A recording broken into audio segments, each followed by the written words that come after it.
when you first start meditating, you're sitting there and you're like, what am I doing? Like who do I think I am to be able to do this? There's so many other things I could be doing. Like, what time is it?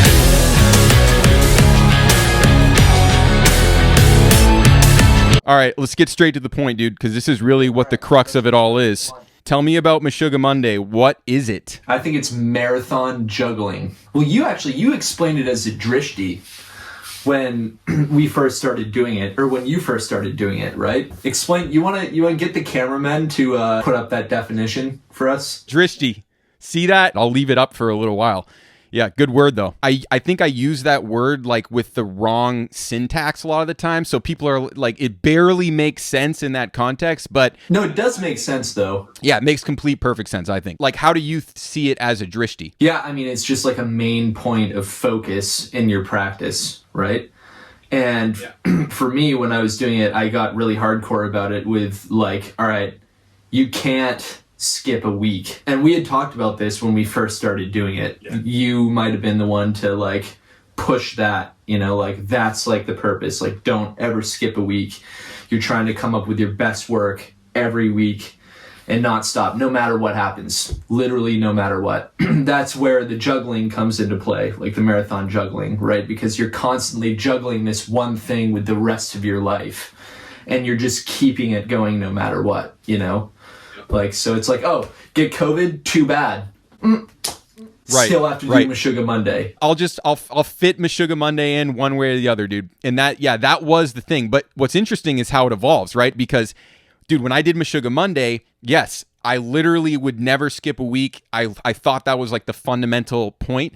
But then I started Tool Tuesday. I instantly realized you can do whatever you want.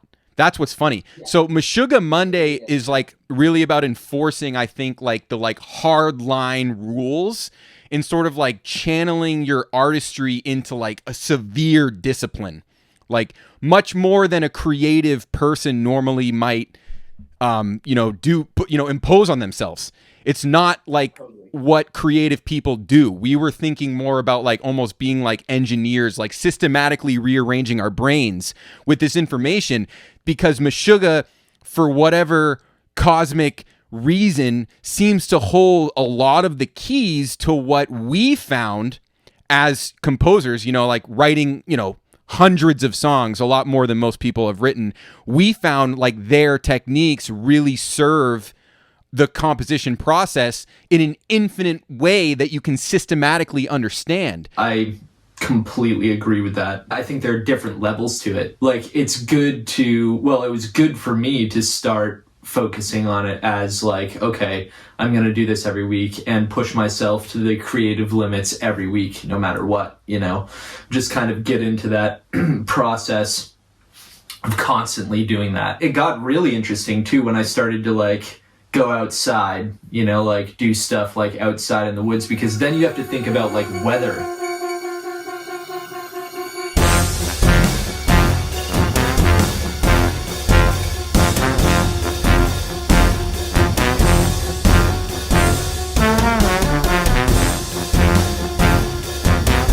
Every week, yeah. It's going to be longer than a year. You're going to go through all 4 seasons like twice, dude. Especially if you're in Maine.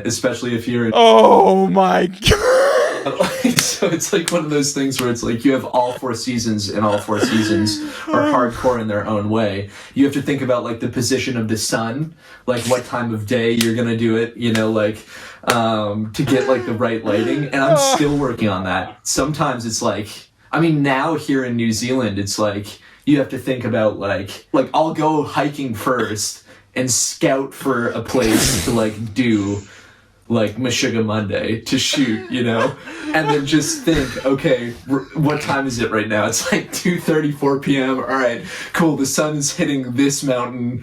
Am I gonna be able to like do this again tomorrow? What's the weather like? Like all of this stuff. There's all this stuff that goes into it. It's insane. But yeah. So it's like sometimes, like on the Meshuggah Mondays where it's like I'm in the basement, for example, it's because it's like sleeting out, and you're not gonna do Meshuggah Monday with a trombone in like a hailstorm, like that's impossible, So you have to get creative. You have to juggle, Yeah, man, that's crazy. Yeah, that's so funny because that just shows how like Meshuggah Monday evolves, like it evolves in this way where like whatever you decide you need to do with it, you just throw it into that unending weekly discipline. Because like that's the thing, like I didn't go outside. Every video I make is in the same location. I don't have to think about weather, but then it's still like for you, it's still Meshuggah Monday. And you're like, yeah, well, I just have to think about weather, right? Like you just up the ante on like the visual aspect of it. And that's the thing. It just like builds on top of just like the basic rule of doing it every week until you get to 100 and then you stop and you do something else. But if you audience people didn't realize that, obviously you're late to the party. You do it for 100 weeks. It's not forever. Like, yeah, it's not forever. We were thinking the original one would be 300, right? Like you get to 300 or 333, right? Because we were getting into the like pyramids and everything like that. Exactly. And that's super funny because yeah, like classic, like didn't even know what the hell was going on until like for me like around Meshuggah Monday like 80. And I think it was like around Meshuggah Monday like 91 or something. That's when I said in the video, I was like, it's a pyramid. You go to 100 and then you make the second pyramid and then you go to 100 and then you make the third pyramid and you go to 100 because it's like the pyramids of Giza. And then there's the Sphinx. So that's what it was, right? And then we realized like what's going on, and then you picked up on it and blew it out in your own parameter set, like multimedia, interdisciplinary, all this different stuff. And then you got Jerome Burns like also going hard with it, like never relenting for like, I don't know how many weeks. We'll have to ask him in school, right? And that's the thing. Eric is a faculty member of the school, right? Systems for Creation podcast. Like this is just a school podcast. Like get to the school anyway, link in the description. And the thing is that we established early on in Meshuggah Monday for both of us was that you don't always do a Meshuggah song. Like, right? I've done so many Meshuggah songs in Tool Tuesday. I'm still not even finished the first pyramid. For me, it's starting to like really shift into like beyond Meshuggah. Now it's like superimposing what I learned from doing like 90 or like 80 or 90 Meshuggah songs over other covers, right? So like taking like the rhythmic aspects of Meshuggah, like the intervallic aspects and what they're doing, and then just incorporating that in new covers of different songs and making it like my own, like that's what it evolved to. So I think the big point is that you start somewhere, you have like your like one main point of focus and you do that, get into the rhythm of it, and then let it evolve organically on its own. And see where it takes you, like that's the whole point, because that will inevitably happen if you're pushing your creativity to this point, right? You're going to start to like think differently and things are going to kind of like open up, I think. I mean, it happened for both of us. Yep. It so organically opened up. It's like when you commit to that, weekly cycle, then you're instantly just going to fill in those blanks with your creative, intuition, really. It's like what's interesting for you that week. And you've already allotted this like specific space to explore that to the extent that you're going to make a video, you're going to do a cover and stuff like that. And I will say like covering and like learning from the source, obviously, like this is the most redundant statement I've ever made. That is the best place to learn. There's literally no, like a teacher can't show you that, right? Like they can show you it, they can guide you to understand it in context, but really like the real work is like researching the music and going straight to the source. And I think recreating like systematically over and over again is like one of the best, learning tools ever imaginable. And it's just like rare to like commit to something for like over 2 years or whatever. It's like slightly over 2 years, because you at the beginning are thinking like, oh, I've locked myself into this like permanent corner and stuff. But then what ends up happening is like you expand it within that specific parameter of just the weekly commitment, right? Like you're expanding it within that parameter. And then you realize like, oh, I'm the opposite of backed into a corner. Like the fact that I can literally like stay disciplined here is actually what's allowing me to like spread my wings in all these other areas. Honing that systematic inspiration, but it's like inspiration's not the right word, but it almost is though in a way, but it's something more focused on just like the system of discipline in a place where you suddenly find yourself in a completely free creative state. Like it's 100% creative full circle than when you first started and you're like, how am I ever going to be focused on like one thing for so long? And then it's that you look so deep into that one thing that it becomes infinity to you. Yeah, exactly. 1,000%. No, it's good. I mean, we're getting into like advanced Meshuggah Monday territory here, but I feel like for people who like just start like this particular path of discipline, it's good to start like as simply as possible, like with one idea, like this is what you're doing and that's it, right? And let whatever comes up come up, like in like the actual practice, so it's like if you keep it simple and you're like, okay, who knows what's going to happen, I'm just gonna try and do this every single week and do my best every week, right? Leave it at that. Don't overthink it. But then things really start to, like, the walls start to fall away, I think is what you're talking about, right? Like, it's like you think, because for a while I was like, man, how am I ever, this is insane, why am I doing this, right? Like, what, it's the same thing as like meditation. I don't know how many people watching this are into, like meditation or anything like that, but it's like when you first start meditating, you're sitting there and you're like, what am I doing? Like who do I think I am to be able to do this? Like, am I doing this because I have all this extra time? Should I not be working like even harder? Like, am I a total like time waster right now? Those kinds of thoughts enter your mind. Yeah. There's so many other things I could be doing. Like, what time is it? How long? Don't I have to be somewhere? Like, what, and you start to go through like your mental checklists and everything of like what's going on, but then the more you get into it, the more the walls start to fall away and you start to strip away the layers and get deeper and deeper and deeper, and I think that's what you're talking about. Yeah, it's as soon as you let go of like that checklist, and that's the obvious thing with any like full scale creative, like educative, endeavor, is that thought's going to enter your mind to the level where like you're going to not even follow through with the whole exercise because you're literally just going to be like, who am I? No, right? But it's like just breaking through that barrier of like, I'm going to just do 100 weeks of like something that's really, really going to take up a lot of my creative energy, and I'm still going to keep up with like all my other stuff.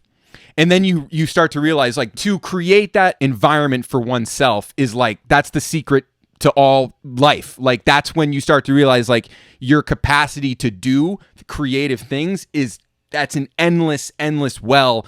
It's infinite. You just have to tap it. And usually you're going to tap it by committing to that small system, that small one point of focus.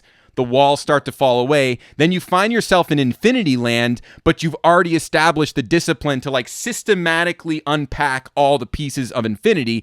And that's what we're talking about when we're talking about like literally composing hundreds of songs. That's what that is. It's like, I don't know if people think that's normal yet. I definitely think there's people on YouTube who do compose like hundreds of songs, maybe even thousands, but it's not like a topic really that I feel like people are discussing too much, and I definitely want to get into that because we are part of that league of people who are just like, well, we literally just compose all the time, nonstop, with no expectation. And then on top of that, we throw in these like, education exercise things, Meshuggah Monday being like the king of them all, right? Like, oh, go to Meshuggah Monday school, and then you're in the mystery schools of the pyramids and you literally are, like you still have to keep producing that original whatever. You're integrating all that stuff you've done from, Meshuggah at the same time you're learning it. right? So what happened to us, right? Obviously, and now this is like getting deep into the archives of the reality, is we literally were not just doing Meshuggah Monday. We were also doing Bop Pop at the same time. I'll re-examine some of that work back in the archives, and I can really realize over a period of time, I was in a macro state of flow because I can listen to like 10 of those songs back to back from like the Meshuggah Monday integration days into the original music, and like listen to 10. And I'm just like, what the like totally channeling like something like you literally only get to that place when you stop caring about all that checklist and like money and like fear and you just create. And it's absolutely mind-boggling, like the level of like precision and work and consistency you can achieve. And then that experience opens your mind to just being able to do that with literally every aspect of all life, right? Obviously, that's what happens to everybody and everything when they really just like tap the well of infinity. And in the context of like creation, you're like, dude, anyone can do this, right? Like this is like literally just like a systematic commitment that has everything to do with like discipline over such a long period of time. And I think in like exercise and, things like yoga and things like that, it, similar parallel universe, right? Because developing like discipline in those things, it has huge benefits, obviously. But in the creative realm, this type of discipline is like you start tripping out like forever, permanently, because you're literally able to like analyze so much of reality because you're constantly like seeing the network of patterns, right? Because when you like, that's really what I'm trying to get at is like Meshuggah. What is Meshuggah doing for us? Why is that Meshuggah Monday? Why is it Meshuggah Monday? Why not Megadeth? And it's like, obviously Meshuggah does something in a consistent way that like nobody else does, right? I think that's clear. Meshuggah gets down to the nub of like experiential reality, right? Like it's a really accurate reflection of how like reality itself seems to work, right? And so I can notice from 95 weeks into Tool Tuesday, Tool is like, it's more of an interpretation of reality. Oh, like we have emotions and we perceive fairy tale stories and whatnot. But with Meshuggah, it's like, no, like literally you live in a simulation and this is what it looks like. And when you understand that you live in a simulation and what that looks like, that's when you become Neo, right? That's when you literally rewrite the code, right? So like Meshuggah hacks that fundamental thing that really I've not come across a band that does that. I feel like there are no, I know what you're saying, like in like the genre of metal or rock, right? Or even pop, like there's not, like another band where you can go that far and feel like you're reaching new layers, But who's to say, who knows though? Like maybe like we just haven't pursued any other band long enough to really see those layers fall away, right? Maybe we're stuck in our own boxes, with these other bands, I feel like in the end, it's what resonates with you, but no matter what, you have to make it last. There's like that one rule in the beginning where it's like you have to do it, like every week. I feel like that's good, and then eventually you start to figure it out, But once you choose what band that's going to be, that's it for at least the first 33. I don't know. I would say, because you definitely want to like keep that parameter until you really understand it, right? And you might get like tired, in the first like 2 to 3 weeks, but that's going to pass so quick. Like as soon as that passes, you're hooked into it and you're not going to want to stop until you hit like a roadblock, basically. Yeah. Right? I was just going to ask, what do you think your like first beginner mental roadblocks were when you were doing it? Like what was like totally like you up in the beginning? Did you come across any of those? Or man, yeah, it's weird to think back because it's like, whoa, what was I really feeling in that moment? I don't know, man. I really like early on knew that I was in for the long haul. So it's almost like I shut my brain off to like emotions in that beginning period. So like, yeah, I remember roadblocks every single week of Meshuggah Monday, right? So it's not like there was a period in the pyramid of like, oh, like I can't go on. No, it was like that every week where it's like, how that literally, dude, like, you know what I'm about to say, like, you know this feeling, that moment where you're like, it's like Thursday, right? And you got to have Monday and you're like, I am not, this isn't going to happen. Like this, how, it's like every week that happens. Especially like when like external factors come into, like in the beginning you're like, oh man, like yeah, I just don't have time, you know, this week, right? That's the first level. You're like, I don't have time. The second level is like, dude, it's literally like hailing outside, dude. Like if I go outside right now, like I'm gonna hurt myself, right? It's literally like minus 33 degrees out right now, right? And I'm talking about you, but like I'm just saying, like the roadblocks are they are many. And so you early on accept that, you know that that's what's going to happen. Yeah, and anything could happen. That's the other thing. If you put it off the last minute, and for example, like if you're working, like in hospitality, right? Who knows? You might get a call and it might be like, Ronnie can't come in today because the cat was boffing all over the carpet, like, and then, like, what are you going to do then? You might need the money, and then you go in. You have to. And then you have to work around that schedule too, Yeah, it takes crazy levels of planning because you plan days, weeks in advance. Like you're allotting time to do very specific tasks way ahead of time, which is just jumping right over that whole space of like what motivation and emotions, how they play into it. You completely ignore that because after like a few weeks, you realize that like if you don't do the work at the time you're supposed to do it, it passes you by and you lose. Or you're going to pay for it later and you're going to be miserable and you don't want to be miserable. That's another thing you learn quickly with Meshuggah Monday is like you want to enjoy it.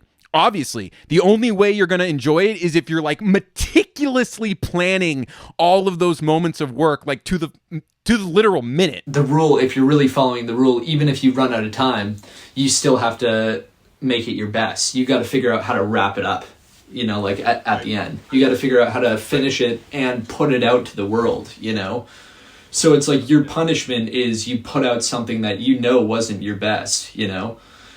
And then permanent. And then you just have to live with that. You just got to keep going, For me in the beginning, I'd run into situations where it's like I would f*** up, and then run out of time.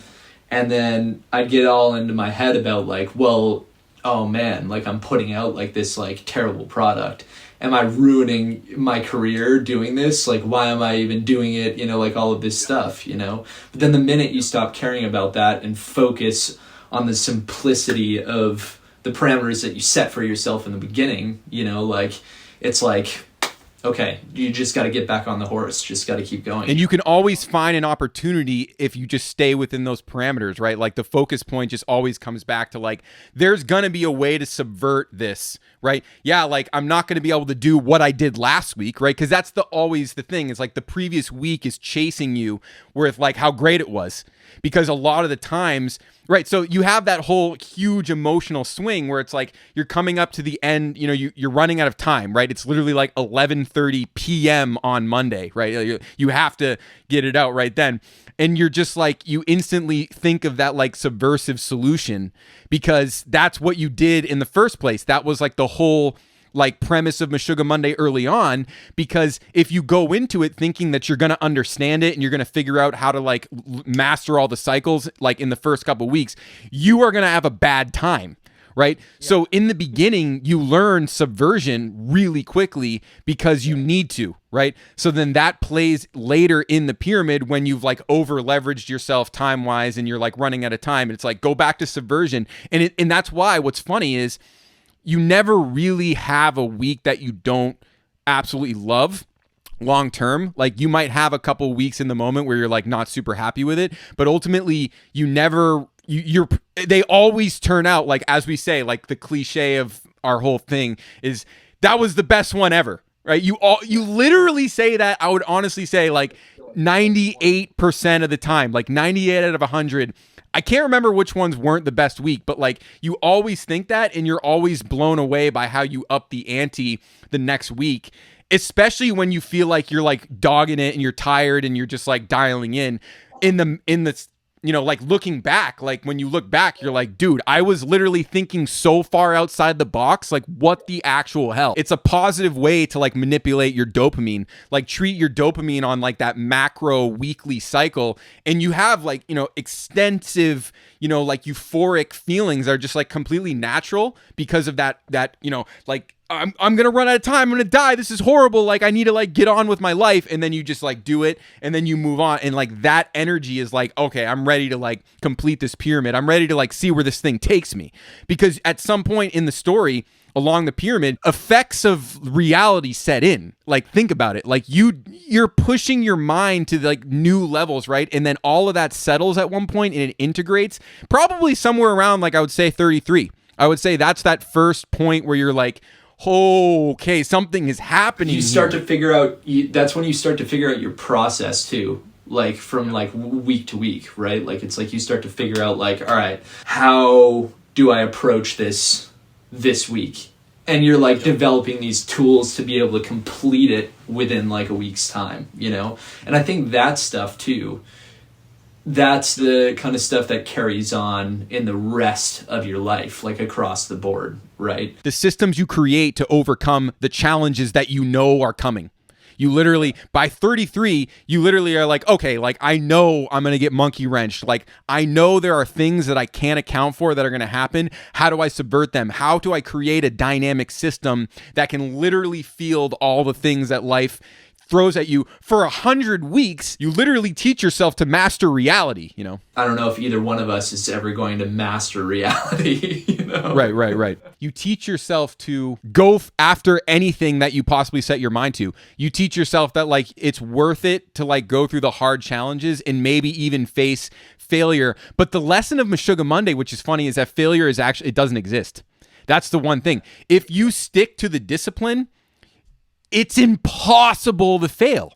That's a huge, and if you live that for 100 weeks, that is changing like the programming of your mind. That's changing what you learn from your school, from your childhood. Like no one told you that, right? You literally had to see it for yourself. In fact, everyone is actually telling you the opposite. They're like, oh, make sure you don't fail.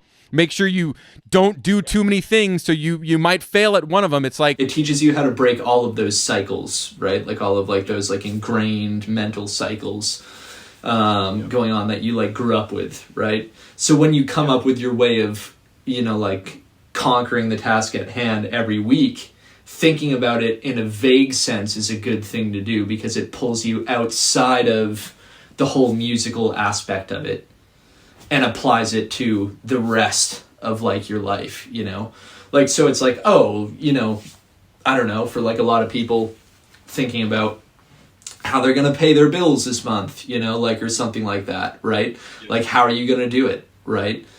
You have to get creative, and you can use what you learned from your weekly practice of Meshuggah Monday to figure that out, right? Because you start to think about step-by-step processes and keep your cool because, like within that week, there were plenty of times where it's like, it's hard to keep your cool, like if you really take it seriously, and that's where you get monkey wrench because you let your anxiety get to you, right? And then you fold because you're like, I can't do anything. Oh my God, what am I going to do? And then all of a sudden it's like Monday and you're going to have to spend that entire Monday doing that and make sure that you love it for all eternity. So you do your best work and everything.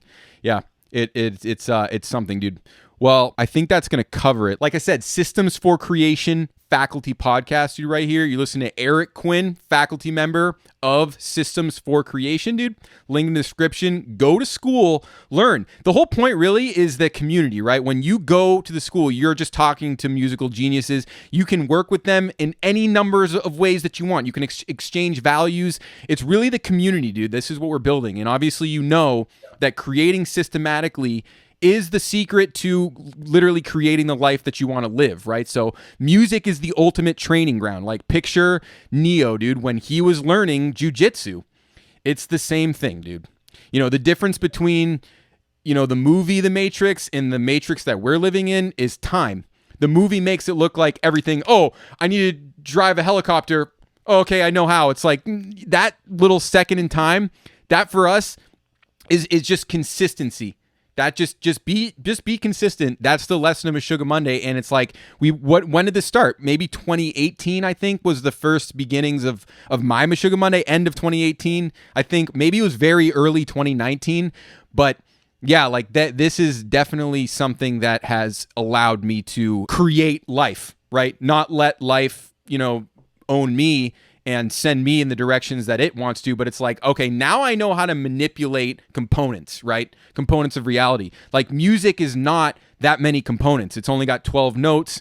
We talk a lot about using rhythmic parameters. When you have the rhythmic parameter against 12 notes, I mean, really, how much stuff is that? It's like once you start integrating those little components, you see how like reality is just chunks of components as well. And it's up to you to sequence them. So you have to like accept your responsibility, or you're going to get told what to do, dude. And obviously the trend of all reality is no one wants that, right? No one wants to be told what to do. Nope. And that's fair. I don't blame everyone for not wanting that. But the secret is Meshuggah Monday. That's where it starts.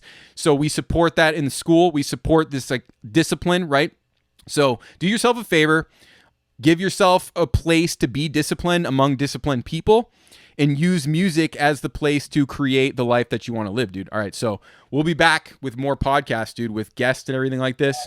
But yeah, this is it. This is sick, dude. I'm super, super stoked on that. So good, dude. Well, have fun in New Zealand, and I'll see you in class. Wow! So good.